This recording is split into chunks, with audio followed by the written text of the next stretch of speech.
Welcome back to Travel Show Live. We are in Boston, Massachusetts today. We're with our good friend Larry Meehan. Hello, Larry. Welcome.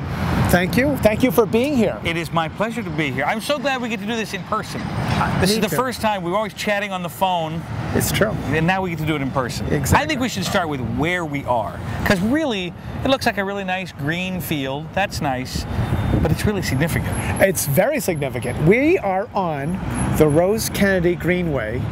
We're in downtown Boston. Yep. We're right next to the Boston waterfront. Yep. And if we were here just a few years ago, we would have 190,000 cars who would be going in each direction, trying to get through the city, to the north of the city, the south of the city. Yep. Instead, we are in one very beautiful 27-acre, beautiful green park. And then from right where we're standing, the cars are underneath us. They're underneath us. They're going to all parts of Boston, Cambridge. Some of them are going off to Logan International Airport because we're only a few minutes away. Yep. Some are going off to the Charles River, across the river to Cambridge. Some are joining in I-90 and Mass Pike and heading west of the city. Right. Some are heading south and heading to Plymouth and Cape Cod. Some are going off to the New Hampshire coast, all the way up to the Maine coast. Oh, so we're in one very special place. Yeah. Now and that would also be a good question here, because is the Big Dig finished?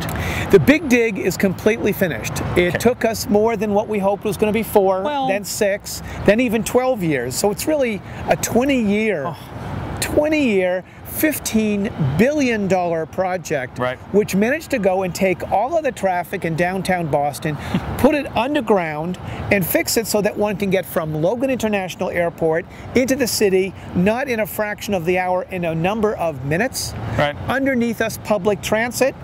And above now, a beautiful walking area. That's why we say Boston's America's walking city. Well, that's a very good point, because the reality is most of us are going to come here for a week or 10 days or 2 weeks or even a quick 3-day getaway. We're not going to really notice the traffic per se, so it really wasn't done for us, the tourists. It was really done for the people who live here for the most part, but we get to benefit from it. That's the great part, and it's a beautiful trail that runs right through the center of the city, but it also lines up with the Freedom Trail. This is where you can join the Freedom Trail. This is where you can join just one block. Just towards the harbor, we now have a walk that goes along the harbor front called the Boston Harbor Walk. This is where you can see some of our oldest museums along the Freedom Trail, see some of our beautiful old ethnic areas. Oh, beautiful. The Italian North End, the Asian Chinatown. But you can also see the new Institute of Contemporary Art on the waterfront. That's good that we're going in this direction, because it's easy to say Boston synonymous with history. We got that part. Absolutely. But when you come here for the first time, you do notice there is a different signature here as well. Very, very much. There's I would say even a tapestry of beautiful brick, stonework, glass, granite. It's just a very beautiful place if you love architecture. It's, as you can see around us, a beautiful place to enjoy a park with kids, a beautiful romantic walk at nighttime.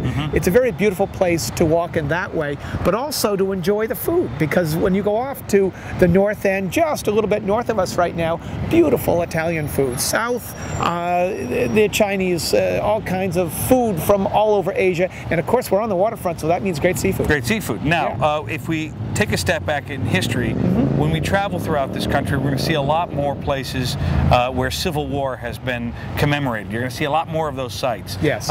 Here, it's very specific with Revolutionary, because this is one of the few places you can actually see those things. You can walk the steps of Paul Revere. You can walk the steps of John Hancock. You can literally walk the steps of the mothers and fathers who made this a great nation through this wonderful walk through history called the Freedom Trail. It's just 2.5 miles long, and you'll be able to see all the sites, both indoor and outdoor. You'll be able to see the first public park, the Boston Common. You'll be able to see the Granary Burying Ground, the final homes, if you will, of some of our great historic leaders. You'll be able to see the Old North Church, the Old South Meeting House. You'll be able to walk through and see Paul Revere's house. This is original from several hundred years ago. You'll be able to see the oldest commissioned ship, not only in the United States, but the entire world, the USS Constitution ship. You'll be able to really really enjoy the Freedom Trail while you're walking all over Boston. You'll also have a chance to see some of the newest modern buildings. You'll be able to go and see the Industrial Revolution, the whole anti-slavery, the abolitionist revolution. You'll really be able to experience 400 years of history. And it's always difficult to get the kids involved when it comes to history. So while we're getting the kids involved, what else are we going to be doing with them while we're here? You're going to be able to go and use this wonderful greenway to take not only a walk, but perhaps rent a bicycle and go for a beautiful bicycle ride.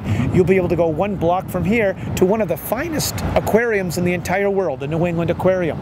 You'll be able to go off to the Museum of Fine Arts. You'll be able to go off to even the Garden, as we call it, a whole different kind of garden where the Boston Celtics and the Boston Bruins play, where you could hear a concert by Bruce Springsteen, a concert of a classical concert. I mean, the Greenway brings everything together. There's a link. You can walk, but you can really enjoy a family visit because you're out of the car. Right. You're able to go and really have a great conversation, see everything. And you're able to do it while walking. If you're driving here, fine, but leave the car in the hotel. It's a great idea because I think what you're going to find is that you discover things. This is a great discovery city. You're going to find that you're able to go and see art, hear music, enjoy great food, appreciate, again, through the footsteps of history, but also perhaps find some new ideas that you see through the windows.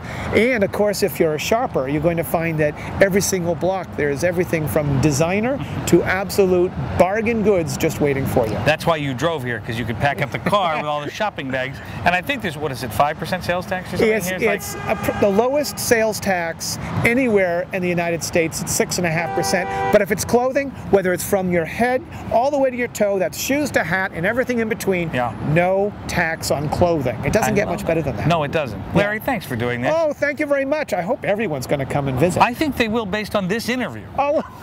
We'll be right back.